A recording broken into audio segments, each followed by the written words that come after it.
இங்க பாருங்களேங்க, வானத்த ஒரு பக்கம் வெள்ளையாவும், ஒரு பக்கம் அப்படியே மேகம், கார் மேகம்னு சொல்லுவாங்க இல்லையா? அது அப்படியே காத்தோட கலந்து போகுதுங்க. அப்படியே இந்த வானத்த கிழிச்சிட்டு மொத்த தண்ணி மொத்தமா ஊத்துன்னு சொல்லுவாங்களே, அப்படி மட்டும் இங்க ஊத்துச்சுன்னு வச்சுக்கோங்களேன், எங்க வீடு தான் முழுகி போயிடும். அப்படியே போய்க்கிட்டு இருக்குது. கடல்லேருந்து தண்ணி எடுத்து யார் மண்டையில ஊத்துறதுக்கு போகுதுன்னு தெரிலங்க. அது அவசரமா போய்க்கிட்டு இருக்கா. நான் மாடிக்கு வந்தபோது பார்த்தேன்னா, ரொம்ப அழகா இருந்தது. பாருங்களேன் எவ்வளோ அழகா தெரியுது அப்படின்னு. எப்படி எவ்வளோ தூரத்துலேருந்து எப்படி பாருங்களேன் போகுதுன்னு. அப்ப கடவுள் இல்லாமலா இதெல்லாம் நடக்கும்? சில பேர் பாருங்க, நம்மளே கஷ்டம் வரும்போது என்ன சொல்லுவோம்? "அப்பா கடவுள் இருக்காரா என்ன? கடவுள் இல்ல. இருந்திருந்தானா எனக்கெல்லாம் கஷ்டம் வருமா?" அப்படியே நானே நெறைய தடவ சொல்லியிருக்கேங்க ரட்சிக்கப்படுறதுக்கு முன்னாடி.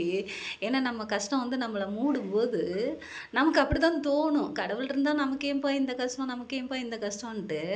ஆனா எவ்வளோ பெரிய அதிசயம் பாருங்களேன்! கடல்ல இருந்து தண்ணி எடுத்துக்கிட்டு மழை பெய்யறதுக்காண்டி போகுதுங்க. அப்படியே மூடிக்கிட்டு.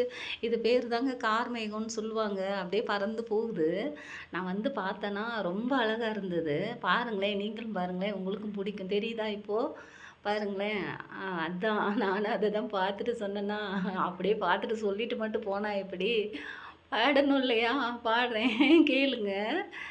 கடல் வானம் நிறம் மாறும், மாறாது அவர் வார்த்தை. காத்து நதியும் திசை மாறி போகும், போகாது அவர் கிருபை. கடல் வானம் நிறம் மாறும், மாறாது அவர் வார்த்தை. காத்து நதியும் திசை மாறி போகும், போகாது அவர் கிருபை. கல்வி அறியா சிறு பிள்ளை நான், என்னை உமக்காக தெரிந்து கொண்டேன். கூழாங்கல்லை கையில் கொடுத்து என்னை ராஜாவா உயர்த்தி வைத்தீர். கல்வி அறியா சிறு பிள்ளை நான், என்னை அபிஷேகம் செய்து வைத்தீர். கூழாங்கல்லை கையில் கொடுத்து என்னை ராஜாவா உயர்த்தி வைத்தீர். அப்படின்னு வந்ததுங்க. எங்க பாட்டு தான். எனக்கு கொஞ்சம் கொஞ்சம் மறந்து போயிருதா, அதனால தான் சொல்றேன். எங்க பாட்டு உள்ள வீடியோல இருக்கும், போய் பாருங்க. தாவீதோட பாட்டு. நான் எப்பல்லாம் பைபிள் படிக்கிறேனோ, அப்பல்லாம் எனக்கு ஒரு பாட்டு வருங்க. புது பாட்டு. "உன் வாய புது பாட்டால நிரப்புவேன், நீ சபையின் நடுவில் பாடுவேன்னு" சொல்லுவாங்க பார்த்தீங்களா?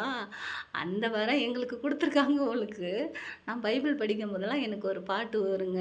எங்க பாட்ட நீங்களும் கேட்டு பாருங்க. உங்களுக்கும் ஆசீர்வாதமா இருக்கும். ஏன்னா, நான் கஷ்டமா இருந்தாலும் பாட்டு பாடுவேன், சந்தோஷமா இருந்தாலும் பாட்டு பாடுவேன். எந்த நேரமும் கர்த்தரையே துதிப்பேன்.